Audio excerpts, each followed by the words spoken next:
In this module, we're going to be looking over 5 ways to view your data in ChatGPT. Now, this is going to be great because I give you 5 categories that you can ask yourself a question about your data with.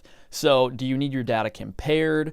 Do you need to show parts of a whole? These are the types of questions you ask yourself when you want to generate a graph or a chart for your data.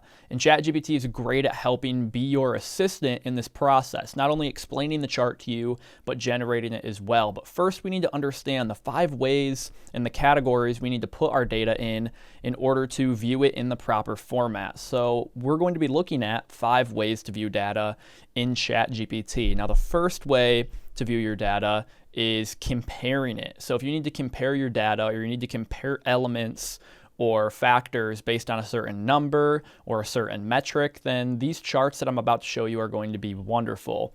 If you want to see how different things measure up against each other, then these charts, like I said, are going to be great for this. They make it easy to spot which are the biggest and which are the smallest. Number 1, that would be the column chart. Column charts are wonderful for this, and we're going to be diving into all of these charts and categories in future modules, so make sure you stay tuned to see how these can be generated in ChatGPT in action.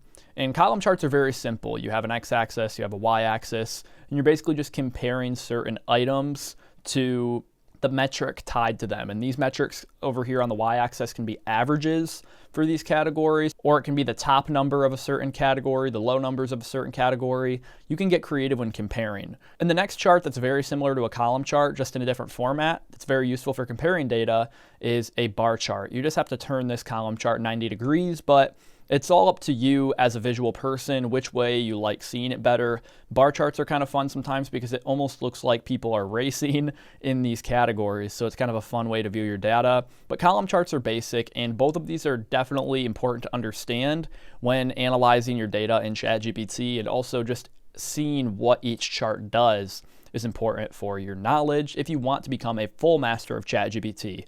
So this is just going to be a broad overview in this module. We're going to be diving into these charts, as I said, in future modules and showing you how to generate them, what certain things mean, and so on. And it's going to be like that for all of these 5 ways to view data. I'm just going over them very quickly right now. Now, the next thing you might want to do with your data is showing parts of a whole. So if you want to see how little elements make up a bigger total element, then what you can do is generate these charts. Number 1 being pie charts. This one is great for visual seekers who want to utilize ChatGPT in order to see how their data is being split up amongst the entirety of it. And then the next chart, in order to do that, would be area charts. This is fun because you're basically stacking line graphs on top of one another, and you're overlaying it with a different color. Actually, you're not overlaying it, but ChatGPT is going to help you do that. So area charts are a very good way to see how different pieces of something come together to make up that whole element. So this one on the right here is showing a budget, for example, for a marketing company, and seeing how each category for their budget is being spent in regards to that total budget that they have. So that's kind of cool. You can start comparing this with how revenue was in a certain month and seeing, okay, we worked on research and development a lot more that month than we did the other months compared to our marketing and our operations, and it seemed to work out well. So maybe we want to continue that trend. That's just an example of how you could use one of these graphs in order to show parts of a whole. Now, the next thing that ChatGPT can do for you that's very useful in viewing your data is it can view data spreads. When you want to understand if your data is all over the place, really tight together, or if there are any weird points or outliers, you can use these distribution charts. And these are more of plots rather than graphs and charts, but definitely important to include in here. Number 1 being the scatter plot. Scatter plots are very nice. You can see the relationship between 2 factors. You can find the outliers in the data, and you can also find where most of the averages come into play. We're going to be going over this, as I said, in future modules, but this is a very fun one in order to view data spreads. And the next one of my favorites, is the box plot. This one helps you find averages within your data and also helps you see the outliers. So this one in the bottom right-hand corner is actually measuring sleep quality by BMI category. So whether you're normal, overweight, or obese, It gives your quality of sleep score. And this was a free data set I got that was tested on about 1,000 patients. But this box plot does a good job at showing the averages of that weight category and also where some of the top people were and some of the lowest people were per category. So this is kind of a fun way to view your data spreads using scatter plots and box plots. Again, like I said, there are more ways to view your data, but these are two that I want to go over in the future of this set that I believe are very important to understand and that everyone can understand at a certain level. So the next thing you might want to do in order to view your data on ChatGPT is see trends over time. Now this is pretty basic, but when you start combining and overlaying graphs, it gets a little bit more advanced and a little bit more useful to you. So if you're curious about how things have changed over time, good or bad, then these charts are going to be amazing at showing that. Number one, the classic line graph, probably the most basic chart on this list. For example, I have months down here and revenue down here for an app-based subscription company. Let's say I just want to track revenue over time. All you have to do is plot your dots, but ChatGPT can do it very quickly when uploading your data set. We're going to get into that.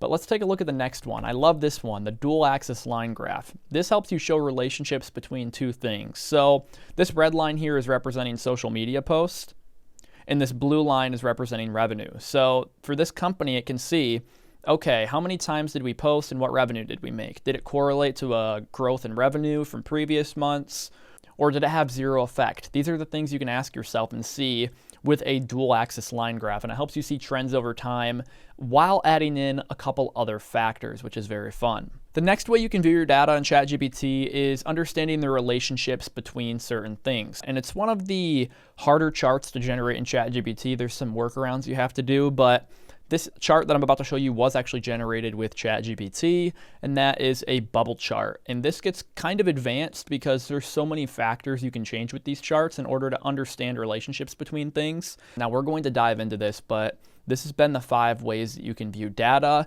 We can recap very quickly. You have these charts for comparing data. See how things measure up against each other. These are what we're going to be going over in that section. You have charts that can show part of a whole and how certain items make up an entire item. We can view data spreads with ChatGPT in generating charts by creating plots such as scatter plots and box plots to find the outliers and also see the relation of our data. Is it close together? Is it far away? This is going to be very useful for you in ChatGPT. We can also see trends over time. How are things trending? Are they going up? Are they going down? We can even add in another factor with a dual axis line graph to see how certain elements affect the trend over time. And finally, we can understand relationships between things by using something like a bubble chart where you can add in plenty of factors for your enjoyment. Now, like I said, there are so many more charts that you can generate out there with ChatGPT and just in general, but ChatGPT gives you a great starting point for these 5 categories that I've shown you in these 5 ways to view your data. Pretty much everything, in my opinion, fits into these 5 categories. So this will be a great foundational starting point, introducing you to charts, how they work, what they mean, and how to generate them in ChatGPT. Now, I hope you enjoyed this module. It was more so just an overview module that shows you the categories and the way that you can view your data in ChatGPT. Whether you want to view a data spread, compare your data, see how things have changed over time with trends. You can do this all with charts in ChatGPT. So with that being said, I'll see you in the next module where we're going to be going over comparing data.